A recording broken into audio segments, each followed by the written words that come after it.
Hello, my name is Brian McInnis, and it is my pleasure to share with you a few highlights from a recent paper that I co-authored with Leah Ajmani, Liu Sun, Yiwen Hu, Ziwen Zeng, and Stephen Dow.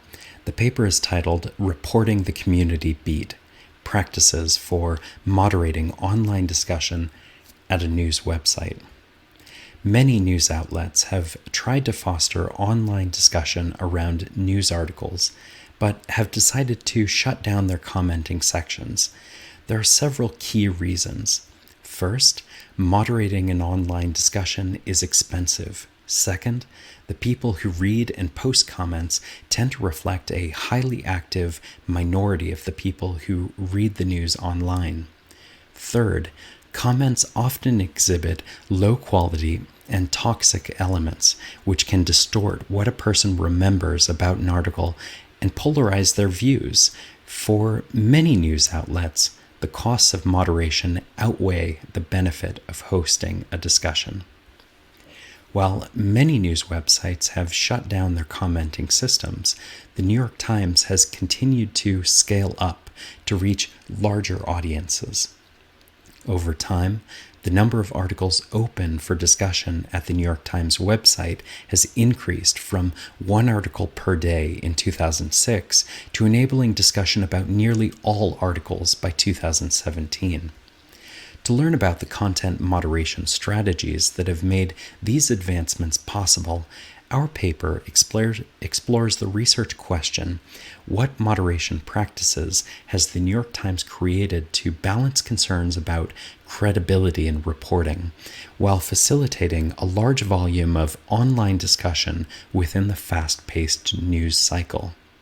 The research involved a series of semi-structured interviews with NYT community moderators about the steps that they take before, during, and after an online discussion. The findings present examples of information work that moderators perform by themselves as a team and with the audience in order to promote high-quality online discussions. The paper concludes with the following three key points. In this talk, I will use direct quotes from moderators to briefly highlight each of these points. Moderators carefully monitor the online discussion for low-quality content, such as comments that are off-topic or toxic, but also pay attention for emerging topics in the discussion to stay ahead of the news cycle. While monitoring the online discussion, moderators also facilitate an audience review of the published news by routing critiques about the reporting to the right people within the news outlet. We refer to this in the paper as a secondary gatekeeping. Lastly, moderators come to recognize regular contributors as part of a community, and the moderators communicate their observations and insights through community reporting. Moderators on the community team take 8-hour shifts, managing the first 24 hours of online discussion about articles, which means that a different member of the team might open, maintain, and close discussion about an article.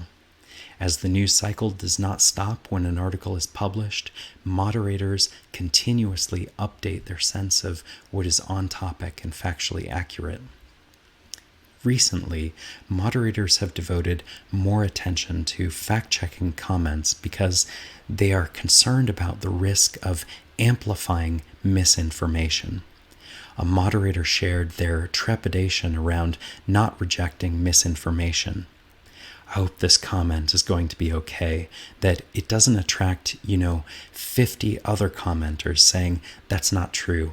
Any idiot would know that. We're in an even harder place if we've made the comment a NYT pick. Unlike reader picks, which reflect the most popular comments at the NYT, the NYT picks are carefully selected by the community team to reflect a range of perspectives. The community team has taken steps in the moderation process to mitigate this risk but also relies on NYT readers to recognize when misinformation gets through. A lot of times, our commenters will give us a heads up. Hey, NYT, Joe Blow, put in this comment with this link to something that has been completely debunked. Here's the real study. That happens quite often. In this way, moderators and the audience collaborate to fact-check the discussion. Moderators help to facilitate an audience review of the article, as news related to an article continues to evolve. One moderator likened this to being on the front line for just about any kind of critique, problem, or issue having to do with the paper as a whole. As an example of useful feedback, the NYT incorporates visualizations in some articles, and news desks will ask the community team to keep tabs on what people are saying about data visualizations. Moderators also watch for opportunities to involve reporters by filtering through the comments for good questions generated by the online community.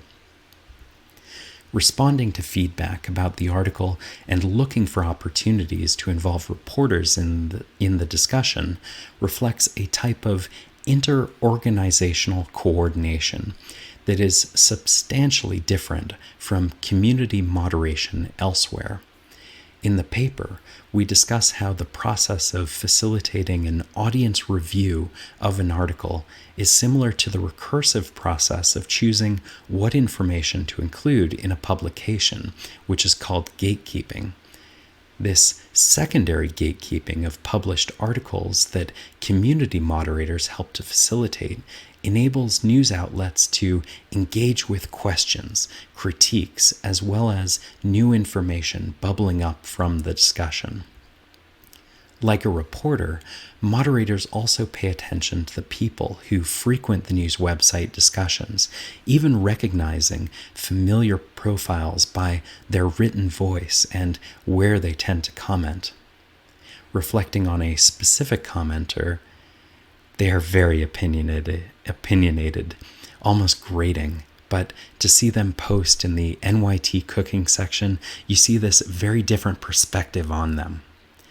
As moderators get to know people in the community, sometimes personal stories about commenters emerge, which have occasionally turned into published articles. Moderators at the New York Times also write articles about the online discussions at the website. These are referred to as reader roundups. Like other forms of journalism, authoring a reader roundup involves overcoming several challenges such as source anonymity, article balance, and veracity. To write a roundup, moderators scan through the popular comments, then use keyword search to find the well-written but less popular perspectives. In this talk, I have only highlighted a few of the rich details shared by the community team about their work at the New York Times. I really encourage you to download the paper to read more about the NYT process, as well as potential implications, such as how journalists might leverage crowdsourcing systems to tap into the collective intelligence of the crowds and channel that to their articles. How the gatekeeping roles played by moderators imply a somewhat unique position within the NYT organization by comparison to other commercial platforms and many online communities that facilitate discussion about news. However, many news outlets and online communities may not have the resources to facilitate the type of content investigation practiced at the New York Times. In this paper, we discuss how there could be benefits to moderation teams across multiple news organizations collaborating around content investigation, particularly for breaking news. Download the paper for more details. I want to thank all the community moderators at the New York Times for sharing their time with us, and thank you for your time, and I look forward to your questions.